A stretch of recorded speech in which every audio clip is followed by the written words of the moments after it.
जीना यहाँ मरना यहाँ, इसके सिवा जाना कहाँ। आखिर क्यों छुपाया गया राज कपूर की मौत का असली कारण? वो लोग पब्लिक से बड़ा झूठ बोलते हैं, वो नेता और लीडर कहलाते हैं। व्यापार की दुनिया में जितना बड़ा झूठ, तिजोरी में उतना ही ज्यादा रुपया।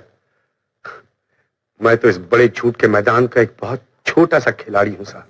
3 national award, 11 filmfare trophy, Padma Bhushan और दादा साहब फाल्के अवार्ड। ये आंकड़े बताने के लिए काफी है कि हम फिल्म इंडस्ट्री के किसी लेजेंड के बारे में बात करने वाले हैं। जी हाँ दोस्तों, हम बात कर रहे हैं फिल्म इंडस्ट्री के पहले बेताज बादशाह शोमैन राज कपूर साहब की। तू भी आवारा है, मैं भी आवारा हूँ। तू भी बेनाम, मैं भी बेनाम। तू भी बेघर, मेरा भी कोई घर बार नहीं। दोस्तों, राज कपूर को सफलता के इन आंकड़ों में समेटा नहीं जा सकता। उन्हें याद करने के लिए किसी एक फिल्म का जिक्र नहीं किया जा सकता। उनकी हर फिल्म एक से बढ़कर एक थी। सिर्फ 2 दिन रह गए, मुझे रीवा पहुंचना है पूरन दादा, मुझे रीवा पहुंचना है पूरन दादा। राय साहब इतने शानदार डायरेक्टर थे कि वह फिल्म बनाने में चीजों के साथ समझौता नहीं किया करते थे। क्या नंबर? क्या नंबर? 27। ओ, सुदीप के यहाँ? अरे 27 तो चलो ना। कहा जाता है कि वो अपनी हर फिल्म में हीरोइन को एक बार सफेद साड़ी जरूर पहनाते थे।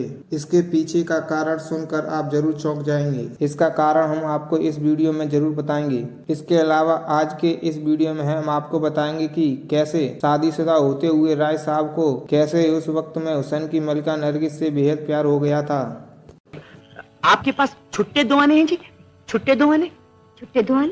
बात यह कि मेरे पास 100 रुपए का नोट है और हमारे काका के पास 100 रुपए का कभी छुट्टा ही नहीं होता। इतना ही नहीं, यहाँ तक कि वो नरगिस की शादी के बाद खुद को सिगरेट से भी जलाने लगते थे। साथ ही हम आपको बताएंगे कि क्यों सक्षम परिवार से आने के बाद भी राज कपूर को मजदूरी करनी पड़ी थी। आवारा हूँ या गर्दिश में हूँ, आसमान का तारा हूँ, आवारा। साथ ही बताएंगे कि कैसे उनकी मौत हुई थी, क्यों आखिर एक प्रोटोकॉल ने उनकी जान ले ली। दोस्तों, जब तक आप हमारे चैनल को सब्सक्राइब कर लीजिए। प्यार समझता है तू? लो अजी, मेरा तो नाम ही प्यारे है। उफ, लेकिन तूने कभी प्यार किया है किसी से?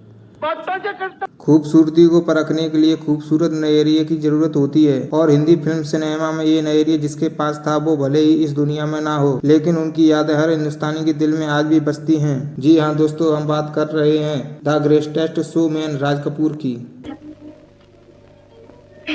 हाँ दीदी, इनसे पूछना था ये मुझे प्यार करते या तुम्हें? क्या बकरी हो नीलू? महज 11 साल की उम्र में फिल्म इनकलाब से फिल्मी दुनिया पर राज करने वाले राज कपूर ने अपने फिल्मी करियर में कामयाबी की बुलंदियों को छुआ था, लेकिन वो फिल्मों में काम करने से पहले मजदूरी का काम किया करते थे। की तलाश में तो मैं इलाहाबाद से यहाँ चल कर आया हूँ। क्यों भाई, तुम्हारे शहर में पेट भरने के लिए क्या करना चाहिए? दरअसल राज कपूर के पिता पृथ्वी राज कपूर चाहते थे कि उनका बेटा जीरो से शुरुआत करे, इसलिए उन्होंने राय साहब को कुछ पैसे कमा कर लाने को कहा। राज कपूर का जन्म 14 दिसंबर 1924 को नई दिल्ली में हुआ था। राज कपूर के पिता का नाम पृथ्वी राज कपूर था और उनकी माता का नाम राम सरनी मेहरा कपूर था। राज कपूर ने हिंदी सिनेमा के कपूर परिवार में जन्म लिया था। राज कपूर के 4 भाई थे, जिनका नाम शशि कपूर, शम्मी कपूर, नंदी कपूर और देवी कपूर था। राज की एक बहन भी थी जिनका नाम उर्मिला सियाल कपूर था। राज कपूर को बचपन से ही अभिनय करने का बहुत शौक था। यही वजह थी कि कक्षा 6 में फेल होने के बाद उन्होंने पढ़ाई छोड़ने का फैसला कर लिया था। इसके बाद उन्होंने बहुत कम उम्र में ही अभिनय करना शुरू किया। वहीं राज कपूर ने अपने अभिनय की शुरुआत साल 1935 में चाइल्ड आर्टिस्ट के रूप में की थी। उस फिल्म का नाम इनकलाब था। इसके बाद राज कपूर ने बहुत सारी फिल्मों में हीरो के किरदार को बड़ी बखूबी के साथ निभाया और फिर कभी पीछे मुड़कर नहीं देखा। राज कपूर हिंदी फिल्म जगत के न केवल एक बेहतरीन अभिनेता थे, बल्कि उन्होंने अपना नाम एक निर्देशक, निर्माता, एडिटर और एक राइटर के रूप में भी सर्वश्रेष्ठ दर्जे पर रखा था। वहीं राज कपूर ने साल 1940 में अपने परिवार की मर्जी के साथ उनकी पसंद की गई लड़की के साथ शादी की थी। राज कपूर की पत्नी का नाम कृष्णा मल्होत्रा था। कृष्णा और राज कपूर के 3 बेटे और 2 बेटियां हैं। उनके बेटों के नाम रणधीर कपूर, ऋषि कपूर और राजीव कपूर हैं और बेटियों का नाम ऋतुनंदा और रीमा जैन है। दोस्तों, बताया जाता है कि राज कपूर शुरुआत में म्यूजिक डायरेक्टर बनना चाहते थे, लेकिन फिर सब कुछ बन गए, प्रोड्यूसर, डायरेक्टर और एक्टर। शुरुआत हुई 24 साल की उम्र से। फिल्म आग के निर्देशन से वो सबसे युवा फिल्म निर्देशक बनकर सामने आए।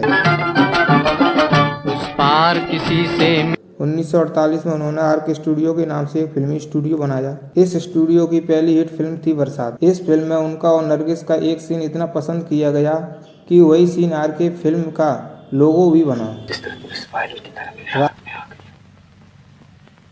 जी चाहता कि तुम्हारे दिल के तारों को भी इस तरह छेड़ दूं कि एक बार सर से पांव तक।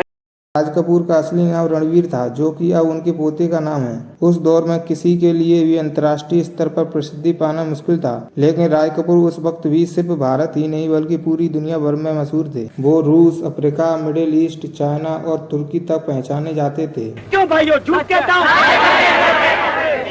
हाँ, झूठ कहता है। राज कपूर की फिल्म मेरा नाम जोकर पहली ऐसी फिल्म थी कि जिसमें 2 इंटरवल थे। ये फिल्म 4.5 घंटे लंबी थी। ये आज भी हिंदी सिनेमा की सबसे मशहूर ये है फिल्म हमारा है। Footpath restaurant. फर्नीचर इसका ऐसा वैसे ही है। खैर, आप बैठिए बैठिए बैठिए। राज कपूर एक शादीशुदा व्यक्ति होने के बाद भी हिंदी फिल्म की अभिनेत्री के साथ अक्सर चर्चा में रहते थे। राज कपूर और अभिनेत्री नरगिस के बीच बहुत गहरा प्यार था। हालांकि राज ने नरगिस के साथ के रिश्ते को ना तो कभी किसी के सामने स्वीकार किया था और ना ही झुठलाया था। 1948 में अपने डायरेक्टोरियल डेब्यू आग की शूटिंग के लिए एक अच्छी लोकेशन की जानकारी हासिल करने राज कपूर अपने जमाने की मशहूर एक्ट्रेस जद्दन बाई के घर तक पहुंच गए।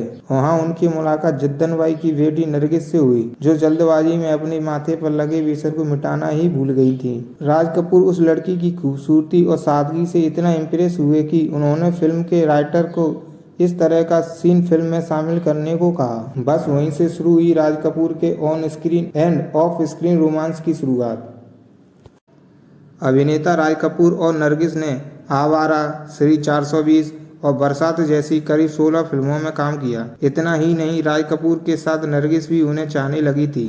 मधु जैन ने अपनी किताब first family of Indian cinema the Kapoors में लिखा है कि नरगिस ने अपना दिल, अपनी आत्मा और यहाँ तक अपना पैसा भी राज कपूर की फिल्मों में लगाना शुरू कर दिया था। जब आरके स्टूडियो के पास पैसों की कमी हुई तो नरगिस ने अपने सोने के कड़े तक बेच डाले। राज कपूर के साथ 9 साल लंबे समय के रिश्ते के बाद नरगिस को जब ये लगने लगा कि राज उनकी तरफ ध्यान नहीं दे रहे और राज कपूर ना तो अपनी शादी तोड़ सकते हैं और ना ही अपने पिता से बगावत कर सकते थे, ऐसे में नरगिस ने उनके साथ रिश्ता खत्म कर दिया। बेकार आवारा, आप ठीक कहते। अनपढ़, यही मेरी बदकिस्मती है देवी जी कि मैं अनपढ़ नहीं। कहते हैं कि जब सुनील दत्त के साथ नरगिस के साथ शादी की खबर राज कपूर तक पहुंची तो उन्होंने अपने आप को सिगरेट बट से जला लिया। वो ये देख रहे थे कि यह कोई बुरा सपना तो नहीं। नरगिस का जीवन लिखने वाले T.J.S. जॉर्ज के मुताबिक नरगिस की शादी के बाद से ही राज कपूर ने बेइंतहा शराब पीनी शुरू कर दी थी। अपने फिल्मी सफर के दौरान राज कपूर का नरगिस से अफेयर खत्म होने के बाद उनका झुकाव वैजयंती माला की तरफ हो गया। ये दुनिया में रोटी से बढ़कर प्यारी चीज कोई नहीं। क्यों भाई? हाँ। राज का नाम 1960 के दशक में अभिनेत्री वैजयंती माला के साथ भी जुड़ा था। इन दोनों के रिश्तों का खुलासा खुद राज कपूर ने किया था, जबकि वैजयंती माला ने इन खबरों को हमेशा झूठ कहा। वैजयंती माला और राज कपूर के अफेयर की बात सुनकर उनकी पत्नी कृष्णा बच्चों के साथ घर छोड़कर होटल में रहने चली गई थी। हिंदी सिनेमा की खूबसूरत अभिनेत्री वैजयंती माला जितनी सुलझी हुई अदाकारा थी, उनकी पर्सनल लाइफ उतनी ही विवादों से भरी हुई थी। वैजयंती माला ने 13 साल की कच्ची उम्र में फिल्मों में काम करना शुरू कर दिया था। इतना ही नहीं, पूरे 2 दशकों तक फिल्म इंडस्ट्री में राज भी किया था। फिल्मों की शूटिंग के दौरान वैजयंती माला की नज़दीकियाँ दिलीप कुमार और राज कपूर से रहीं। 1961 में आई फिल्म गंगा जमुना के सेट पर दिलीप कुमार और वयंतीमाला के बीच अफेयर शुरू हुआ। फिर दिलीप कुमार के बाद वयंतीमाला की लाइफ में राज कपूर की एंट्री हुई। साल 1964 में आई फिल्म संगम की शूटिंग के दौरान राज कपूर और वयंतीमाला एक दूसरे के इतने करीब आ गए थे कि बात उनकी शादी तक पहुंच चुकी थी। हालांकि राज कपूर पहले से ही शादीशुदा और बाल बच्चे वाले आदमी थे। दरअसल संगम फिल्म की शूटिंग के दौरान राज कपूर और वयंतीमाला दोनों ज्यादा से ज्यादा वक्त साथ में बिताने लगे थे। ये बात राज कपूर की पत्नी कृष्णा को खटक गई थी और वो घर छोड़कर चली गई थी। वो करीब 4.5 महीने मुंबई के नटराज होटल में रहीं। राज कपूर के काफी मनाने के बाद कृष्णा कपूर इस शर्त पर मानी कि वो कभी भी वयंतीमाला के साथ काम नहीं करेंगी। पत्नी की शर्त के आगे राज कपूर को झुकना पड़ा और इस तरह वयंतीमाला और राज कपूर को एक दूसरे से अलग होना पड़ा। कहा जाता है कि वयंतीमाला के अफेयर के बाद राज कपूर ने अभिनेत्री पद्मिनी को भी डेट किया था, जिसका खुलासा राज कपूर के बेटे ऋषि कपूर ने साल 2017 में किया था। दोस्तों, राज कपूर से एक और शानदार फैक्ट जुड़ा हुआ है। राज कपूर अपनी हर फिल्म में हीरोइन को सफेद साड़ी जरूर पहनाते थे। कहा जाता है कि एक बार उन्होंने अपनी पत्नी को सफेद साड़ी तोहफे में दी। ये साड़ी उन्हें इतनी पसंद आई कि इसके बाद उनकी सभी हीरोइनों ने सफेद साड़ी पहनी। दोस्तों, बताया जाता है कि ऋषिकेश मुखर्जी को फिल्म आनंद बनाने का आइडिया उनकी और अपनी दोस्ती की वजह से ही आया था। जब राज कपूर की तबीयत खराब रहने लगी तब उन्हें खोने का डर मुखर्जी को बहुत परेशान करता था। इसी डर को बाद में उन्होंने आनंद फिल्म में दिखाया। फिल्म काफी पसंद की गई। दोस्तों, अब हम आपको राज कपूर की मौत के बारे में बताते हैं कि आखिर क्यों एक प्रोटोकॉल की वजह से राज कपूर की जान चली गई। दरअसल राज कपूर की तबीयत काफी खराब थी। फिर भी जब दादा साहब फाल्के अवार्ड के लिए उन्हें दिल्ली आने का न्योता मिला तो वो मान गए। ये सेरेमनी दिल्ली के सिटी फोर्ड ऑडिटोरियम में होनी थी। सुरक्षा कारणों से इस इवेंट में राज कपूर को ऑक्सीजन सिलेंडर ले जाने की परमिशन नहीं मिली थी। जब उनके नाम की घोषणा हुई तब उन्हें सीने में बहुत तेज दर्द हुआ। ये देखकर तत्कालीन राष्ट्रपति आर वेंकट रमन प्रोटोकॉल तोड़कर तुरंत स्टेज से नीचे उतरकर उनके पास आ गए। तब राज कपूर को एम्स में ले जाया गया। 1 महीने अस्पताल में रहने के बाद आखिरकार राज कपूर ने दम तोड़ दिया। राज कपूर अपने आखिरी समय में फिल्म हीना की शूटिंग में जुड़े हुए थे। इस फिल्म को बाद में राज कपूर के बेटे रणधीर कपूर और ऋषि कपूर ने पूरा किया था। इसके बाद फिल्म को 1991 में रिलीज किया गया था। दोस्तों, उनके बारे में कई मशहूर दिलचस्प बातों में एक बात ये भी थी कि वो आरके स्टूडियो में अपना मेकअप रूम किसी और को इस्तेमाल नहीं करने देते थे, लेकिन सिर्फ देव साहब को इसकी इजाज़त थी।